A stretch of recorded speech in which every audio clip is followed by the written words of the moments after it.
नमस्कार, आप देख रहे हैं सुरागी लाल न्यूज चैनल का उत्तराखंड बुलेटिन। आइए नजर डालते हैं आज की प्रमुख खबर पर। रामनगर के गौजानी में कब्रिस्तान को लेकर विवाद, शव दफनाने से पहले हंगामा। लमगड़ा पुलिस ने अवैध शराब के साथ एक व्यक्ति को किया गिरफ्तार। हल्द्वानी में गड़बड़झाला स्टेडियम की सुरक्षा कार्य कर रही एजेंसी की अनुमति निरस्त। लेखपाल संघ के आह्वान पर 3 दिवसीय कार्य बहिष्कार। रामनगर कोतवाली पुलिस ने वाहन चोर गिरोह का पर्दाफाश करते हुए 18 चोरी की बाइकें की बरामद। भारतीय सेना के सम्मान में बूथ स्तर में निकलेंगी तिरंगा यात्राएं। प्रशासन की टीम ने भेड़खान क्षेत्र में की छापेमारी। बड़ी संख्या में मिले सुखाए गए देवदार व कब्जा की गई भूमि। मां पूर्णागिरी धाम आने वाले राहगीरों को युवाओं ने पिलाया मीठा शरबत। लोहाघाट में अनुसंधान किसानों के द्वारा विकसित भारत संकल्प यात्रा का शुभारंभ। खबरें विस्तार से। रामनगर के गौजानी इलाके में उस वक्त तनाव की स्थिति बन गई जब विशेष समुदाय द्वारा शव को दफनाने के लिए जमीन की खुदाई की गई। मामला देखते ही देख विवाद का रूप ले लिया। बीजेपी कार्यकर्ताओं ने आपत्ति जताई कि यह स्थान कब्रिस्तान की अधिकृत सीमा में नहीं आता। वहीं प्रशासन ने मौके पर पहुंचकर स्थिति को संभालने की कोशिश की है।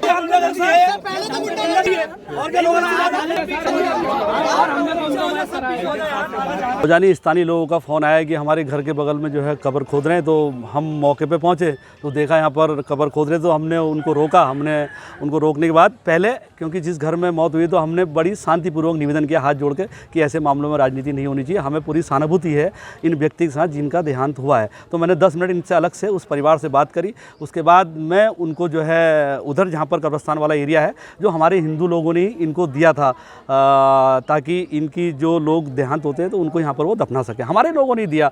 आज धीरे धीरे यहाँ पर हिंदू क्षेत्र में 20 मीटर में आज इतने बगल में जहाँ पर कोई भी कब्र नहीं है वहाँ पर ये खोदने लगे, तो हमने उसका विरोध किया। और ये जांच खुद मुख्यमंत्री जी को गई हुई है। मुख्यमंत्री जी उसमें जांच कर रहे हैं कि जितनी भी वक्फ बोर्ड की ज़मीनें जैसे कुंदनवाली गली भी है, सब जगह उसमें जाँच हो रही है। ये नहीं बता पाते आज तक इसमें फ्रॉड है। जो भी उसमें तत्काल अधिकारी रहे हैं उनकी भी जाँच होगी, वो भी सस्पेंड होंगे जिन लोगों ने उस समय इसमें हरकतें की हैं। ये नहीं बता पाएंगे। मैंने सबसे पूछा है पर ये बताओ तुम्हें ज़मीन किसने दी, तो उसमें बहुत बड़ा जो है घोटाला है, घपला है। तो मैं यहाँ बैठ गया। तो मैंने कहा जब तक आप यहाँ से नहीं हटेंगे मैं यहाँ से नहीं जाऊँगा, मैं मौके पे ही रहूँगा। और पूरा पुलिस प्रशासन यहाँ पर पहुँचा है और हम यहाँ पर जो है कब्र यहाँ पर नहीं खुदने देंगे। जहाँ पर कब्रिस्तान है, जहाँ हम लोगों ने इनको दिया है वहाँ पर ये करें, लेकिन धीरे धीरे बढ़ते रहेंगे तो हिंदू लोग कहाँ जाएंगे बताइए। ये बगल में 20 मीटर पर घर है, सारी महिलाएं रो रही हैं, सब फोन आ रहे हैं। हमारे लोग लड़ने वाले होते नहीं है, भिड़ते नहीं है, डर के बेचारे कोने में बैठे हुए हैं।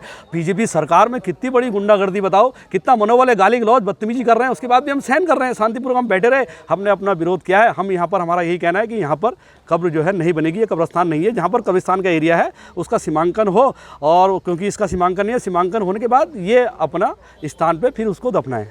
कब्रिस्तान में आज दफनाने को लेकर विवाद हो रहा है। इसमें एक पक्ष का कहना था कि जहाँ पर दफनाया जा रहा है वो जगह बच्चे यहाँ पर खेलकूद करते हैं, इसलिए इसमें यहाँ पर न दफनाया जाए। जबकि दूसरे पक्ष का कहना था कि लैंड थोड़ी हमारी है, हमने सब कुछ ऑर्डर भी करवाया हुआ है। इस मौके पर हम लोग पहुँचे, मामले को सुलझाने का प्रयास किया जा रहा है।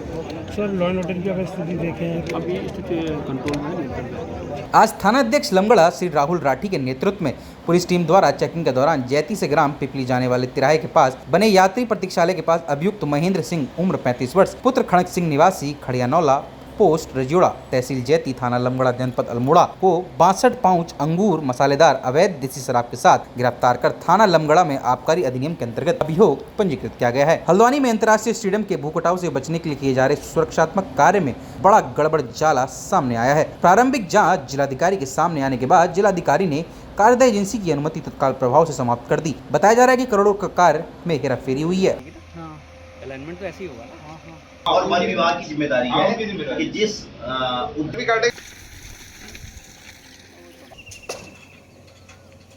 हो गया है, इन्होंने भी 8-10 मीटर और गिर,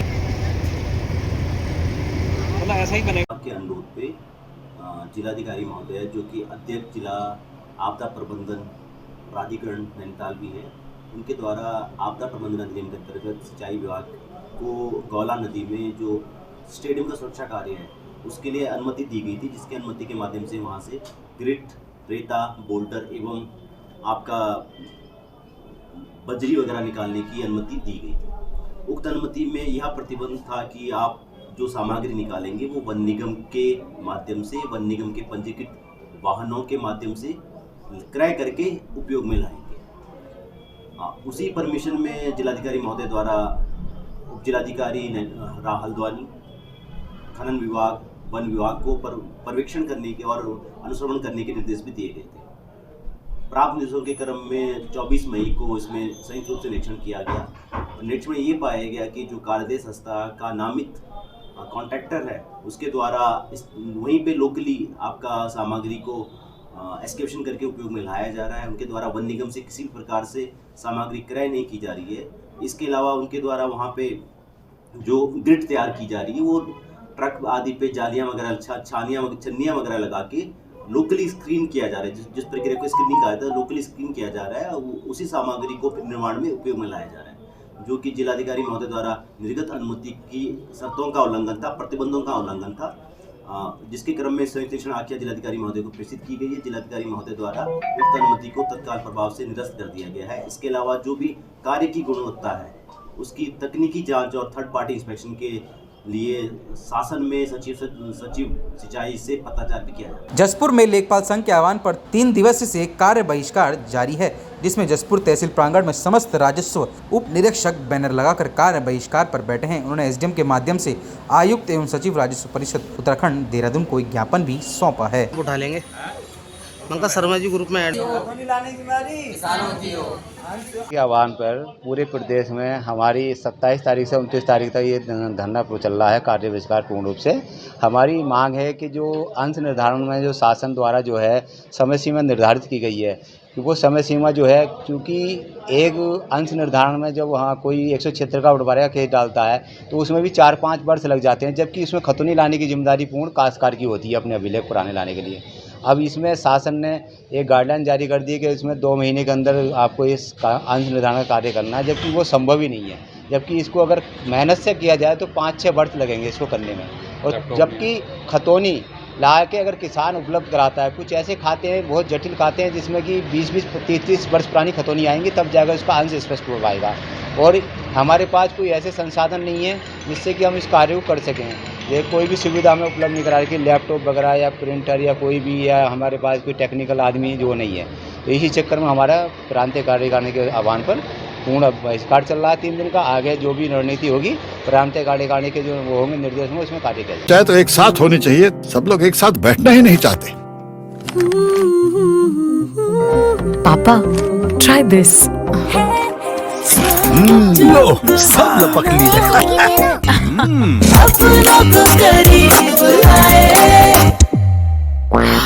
ये क्या हाल कर दिया है रूम का? बस कल से चाय मेरे रूम में। देवर पान नमकीन। रामनगर कोतवाली पुलिस ने गुरुवार को वाहन चोरी की एक बड़ी घटना का खुलासा करते हुए एक बाइक चोर को गिरफ्तार कर उसके कब्जे से की गई 18 बाइकें बरामद करने में सफलता हासिल की है। बरामद बाइकों की 6 बाइकें रामनगर क्षेत्र से चोरी की गई थी। घटनाओं के खुलासे को लेकर लगातार कोतवाल ने बताया कि यह 5 लोगों का गैंग था, जिसमें 2 आरोपी वर्तमान में जेल में हैं तथा 2 आरोपी अभी फरार हैं। देखिए, थाना रामनगर में काफ़ी समय से वाहन चोरी सक्रिय था। जो अंतर्राज्यीय वाहन चोर गिरोह था, इसमें कुल 5 व्यक्ति हैं। उस गैंग से एक व्यक्ति जिसका नाम अमन है, आज हमारे द्वारा गिरफ्तार किया गया है और उसकी निशानदेही पर हमारे द्वारा कुल 18 बाइकें चोरी की बरामद की गई हैं, जिनमें से 6 गाड़ी रामनगर थाना क्षेत्र से चोरी हुई हैं, 1 कालाडूंगी से, 1 मुखानी से। इसके अलावा 3 गाड़ी थाना काशीपुर से चोरी हैं और 2 गाड़ी ITI से, 1 थाना जसपुर उधमसिंह नगर से है। अन्य गाड़ियाँ यूपी से अलग अलग स्थानों से चोरी की गई हैं और इस संबंध में हमारे द्वारा अभियोग पंजीकृत किया गया है और अभियुक्त को हमारे न्यायालय पेश किया जा रहा है। सर, आरोपी कहाँ का रहने वाला है? आरोपी गोबरा बन्नाखेड़ा थाना बाजपुर का रहने वाला है। और अभी जो फरार आरोपी हैं उसमें इस संबंध में जो 4 अन्य साथी हैं, 2 लोग जेल में हैं और 2 अभी फरार हैं। हमारे द्वारा उनकी तलाश की जा रही है। सर, इनाम भी घोषित किया गया है। देखिए, पुलिस टीम को कप्तान साहब की तरफ से 2,500 नगद पुरस्कार की घोषणा की गई है और होटल एसोसिएशन रामनगर की तरफ से भी 11,000 रुपये का इसमें रिवार्ड दिया गया है। ऑपरेशन सिंदूर की सफलता के बाद भाजपा के द्वारा भारतीय सेना के सम्मान में जगह जगह तिरंगा यात्राएं निकाली जा रही हैं। बुधवार को दर्जा राज्य मंत्री दीपक मेहरा तिरंगा यात्रा की समीक्षा को लेकर लोहाघाट पहुंचे, जहां नगर मंडल अध्यक्ष गिरीश कुंवर की अध्यक्षता में भाजपा की बैठक आयोजित की गई। इसके लिए आज बैठक में सभी पदाधिकारियों को दिशा निर्देश दिए गए हैं। देखिए, जो पाकिस्तान ने जिस प्रकार से अपने आतंकवादियों को एक षड्यंत्र के तहत एक हंसते खुशते वातावरण में जो कश्मीर फिर से एक अपनी तरक्की पे चल रहा था, पर्यटन उद्योग पनप रहा था उससे वो अपने बहुत परेशान हो रहे थे, बहुत जल रहे थे। उन्होंने जिस प्रकार से योजनाबद्ध तरीके से वहाँ पर अपने वहाँ के पर्यटकों की हत्या की और उसकी प्रतिक्रिया में जिस तरीके से केंद्र की सरकार ने मोदी जी के नेतृत्व में ऑपरेशन सिंदूर के माध्यम से जो अपनी सेना ने उनके जो 9 के 9 अपने जो आतंकवादी के बड़े शिविर थे उनको ध्वस्त किया और जो जिस प्रकार से पाकिस्तान ने अपनी जनता के ऊपर यहाँ गोलीबारी करी उसका फिर जो मुंहतोड़ जवाब अपनी भारतीय जनता पार्टी भारत की अपनी जो सरकार है उसने अपने जिस प्रकार से मनोबल बढ़ाते हुए अपने सैनिकों के साथ आगे उन्होंने उसको आगे बढ़ने के लिए बोला और उनको ध्वस्त करने के लिए उनका मुंहतोड़ जवाब दिया।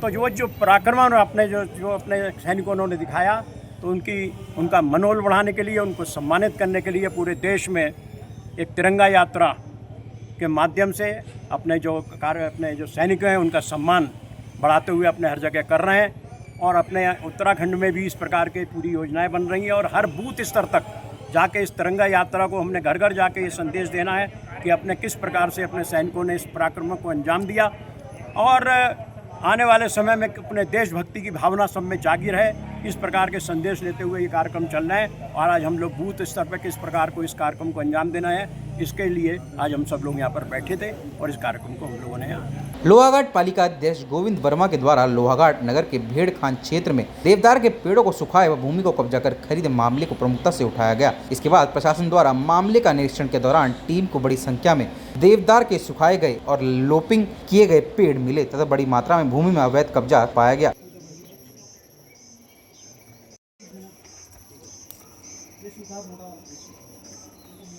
उल्टी पड़ जाएगी सब पे वफादार लोग हैं। ये किसने घेरा होगा यार?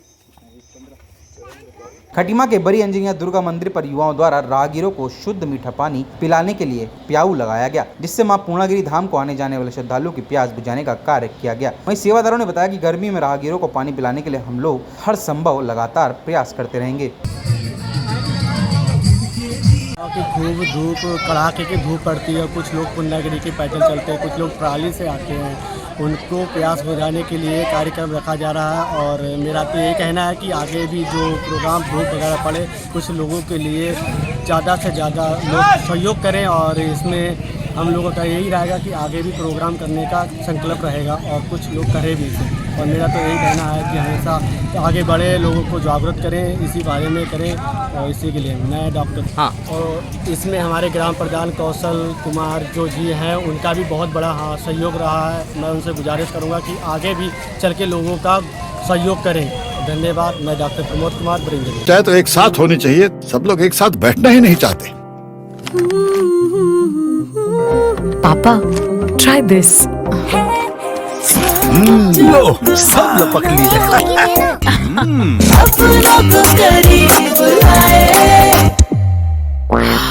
ये क्या हाल कर दिया है रूम का? बस कल से चाय मेरे रूम में देवर पर नमकीन। केंद्र सरकार के कृषि मंत्रालय की पहल पर गुरुवार को कृषि विज्ञान केंद्र लोहाघाट में विकसित भारत संकल्प यात्रा का मुख्य अतिथि लोहाघाट विधायक कुशाल सिंह अधिकारी और विशिष्ट अतिथि मुख्य विकास अधिकारी डॉक्टर गणेश सिंह खाती ने दीप प्रज्वलित कर शुभारंभ किया तथा कृषि रथों को हरी झंडी दिखाकर गाँव की ओर रवाना किया गया। मैं बहुत बहुत धन्यवाद दूंगा यहाँ के समस्त अधिकारीगणों को कि आप लोगों की जो ये मंशा है, ये छोटे छोटे कृषक जो यहाँ आने में असमर्थता जताते और यहाँ पर नहीं आ पाते थे, आपने खुद यह माना कि भाई हम उनके द्वार में जाएं और उनको कृषि विज्ञान के बारे में बताएं। इसके लिए मैं इस पूरे परिवार को बहुत बहुत धन्यवाद देता हूँ, बधाई देता हूँ। और इस कार्यक्रम से हमारे कृषकों का उत्पादन भी बढ़ेगा और उत्पादन के साथ साथ जो पलायन की एक बीमारी हमारे इस क्षेत्र में लगी वो बीमारी भी रुक जाएगी। ये मुझे पूरा विश्वास है कि आपका कार्यक्रम सफल होगा और हमारे संपूर्ण छोटे जो कृषक हैं, जो छोटे मोटे कृषक यहाँ पर आ भी नहीं पाते थे और छोटी मोटी रोजी रोटी के लिए बाहर भटकते थे, उनको बाहर जाने के बजाय यहीं पर रोजी का पूरा समाधान निकल जाएगा। यह मुझे पूरी आशा है। नहीं, उसके लिए अभी मैं सीडीओ साहब को भी धन्यवाद दूंगा। सीडीओ साहब ने भी कहा कि इस बार अब ऐसा नहीं है, हम इसी पर फोकस करेंगे कि किस प्रकार से उनका सामान वो परचेज किया जाए ताकि छोटे कृषकों को अपने सामान के लिए बाजार ना आना पड़े। उस व्यवस्था में भी हम पूरा सहयोग करेंगे। सीडीओ साहब ने भी आश्वासन दिया, इसके लिए उनको भी धन्यवाद। और मुझे आशा ही नहीं, पूरा विश्वास है कि इस कार्यक्रम से, और फिर जब एक कृषि रथ यात्रा एक फिर चलता है इनका, ये दोनों कार्यक्रमों से यह छोटे मोटे कृषकों की जो उपज होगी उसका क्रय कैसे करें, वो उस पर अभी आपने कहा कि हम विचार कर रहे हैं। मुझे पूरा विश्वास है कि वो विचार भी करेंगे और क्रय करेंगे ताकि हमारे कृषकों को उसका फायदा हो पाए। धन्यवाद। विकसित कृषि संकल्प अभियान है। ये हमारे हमारे राष्ट्र के जो कृषि मंत्री हैं श्री शिवराज सिंह चौहान जी का एक संकल्पना है, जिसके माध्यम से उनका उद्देश्य ये है कि जो हम वैज्ञानिक हैं वो किसान के द्वार पहुँचे, अनुसंधान किसान के द्वार। ये बेसिक कंसेप्ट है इस कार्यक्रम का। तो इसके अंतर्गत हमारी योजना ये है कि जो रेखीय विभाग हैं, हमारे सीईओ साहब का इसमें बहुत सहयोग भी रहा है और हम इन्हीं के कोलैबोरेशन में यहाँ काम भी कर रहे हैं। आईसीआर के इंस्टीट्यूट हैं, फिशरीज़ का एक, उनके साथ मिलके हम लोगों ने एक ये योजना बनाई है कि पूरे ज़िले में 15 दिन तक 3 टीमें विचरण करेंगी, जिसके अंतर्गत हर ब्लॉक में हमारी टीम पहुँचेगी और हर ब्लॉक में 3 गांव का चयन किया जाएगा। तो लगभग आप ये मान के चलिए कि इस पूरे प्रोग्राम में एक टीम 45 गांव कवर करेगी, तो 15 टीमें कुल मिला के 135 गांव कवर करेंगे। और हमारा जो टारगेट है लगभग 4,500 से 5,000 किसानों तक संपर्क साधने का है, जिसमें हम उन्हें तकनीकी जानकारियाँ देंगे, रेखीय विभागों से संबंधित जितनी जानकारियाँ, credit card, bank, natural farming, जो भी नई चीज़ें कृषि में हो रही हैं, जिससे हम कृषकों की आय दुगना करने के साथ साथ एक सतत कृषि विकास कर सकें। क्योंकि हमें एनवायरनमेंट और सॉइल, इसके बारे में भी किसानों को बताना और अवेयर करना बहुत ज़रूरी है। तो ये हमारा मुख्य उद्देश्य है। इसके साथ साथ जो एक नया इनोवेशन है, जो नवाचार, वो ये है कि कृषकों को भी हम रिसर्च और प्लानिंग में शामिल करेंगे। तो उसके लिए हमने एक ये भी कोशिश करी है कि हम उनसे फीडबैक लेंगे और उस फीडबैक वाले फॉर्म को पूरा हम कंपाइल करके आगे की प्लानिंग में शामिल करेंगे। तो ये कुल हमारा मिला के वो है कार्यक्रम है। और फील्ड लेवल पे, जो ब्लॉक लेवल पे, ये सारे कार्यक्रम हम जो है वो कृषि विभाग के साथ कर रहे हैं। तो थोड़ा सा मैं डॉक्टर साहब से रिक्वेस्ट करूँगी कि थोड़ा सा वो भी इस बारे में। इसका उद्देश्य बेसिकली है कि जो लैब टू लैंड कार्यक्रम कहते थे कि हमारी जितनी तकनीकें हैं वो नीचे तक, किसानों तक पहुँचे, और किसानों को जो तकनीक के बारे में जानकारी नंबर 1, और नंबर 2 ये है कि जो वो कर रहे हैं उसको उन्नत विधि से कैसे करें। आप पीछे हमारे देख रहे हैं जिसमें हम खड़े हुए हैं, वहाँ पे आपके डेमोन्स्ट्रेशंस लगे हुए हैं। छोटी छोटी चीज़ें जो होती हैं, हमारे बागवान हों, हमारे कृषि के हों, या हमारे यहाँ आप देख रहे हैं कि कोई तेजपात की खेती कर रहा है, कोई डेंड्रिलियन की खेती कर रहा है, कोई रोज़ की खेती कर रहा है, रोज़मेरी की खेती कर रहा है, वो उनके शुरुआत से लेकर विपणन तक एक बहुत अच्छा यहाँ का क्षेत्र रहा है जो हमारा डेयरी पे रहा है। डेयरी पे हम कैसे आगे प्रसंस्करण इकाइयाँ खोलें, उनको और उसका क्या मूल्यवर्धन कैसे करें, इन सब के बारे में जानकारी देने इसका उद्देश्य है। जो हमारे पशुपालक हैं वो उनके लिए कैसे बढ़िया डेयरी, कैसे मैनेजमेंट हो उन्नत तकनीकों से, ये इसके लिए ये कार्यक्रम रखा गया। 3 टीमें बनाई गई हैं, उनको अभी माननीय विधायक जी द्वारा हरी झंडी देकर रवाना किया गया है। और मेरा विश्वास है कि हमारी जो पूरी टीम है वो यहाँ पर उपलब्ध भी है। और इसी तरह से मत्स्य पालन के क्षेत्र में इसके साथ साथ अगर हमको यहाँ पर मैंने तो इनसे ये भी कहा है कि जो चीज़ें इससे एलाइड एक्टिविटी जुड़ी हुई हैं उसको भी साथ में जोड़ते हुए चलें। जैसे आप कहेंगे कि पर्यटन का क्षेत्र है, पर्यटन का क्षेत्र है तो आपका फ्लोरिकल्चर है और हॉर्टिकल्चर है, इससे जुड़ा हुआ है। लोग आज पसंद करते हैं हम किस तरह से फॉरेस्ट्री का एरिया होगा वहाँ पर, और किस तरह से जहाँ पे फ्लोरिकल्चर का एरिया होगा वो उसको पसंद करते हैं। पर्यटन को जोड़ा जा रहा है कृषि से, तो जो कि हमारी संभावना ऐसे बनती है उसके लिए भी हम लोग सोचना पड़ेगा। ऐसी तमाम सारी अपडेट्स के लिए जुड़े रहिएगा सुरागीलाल न्यूज़ चैनल के साथ।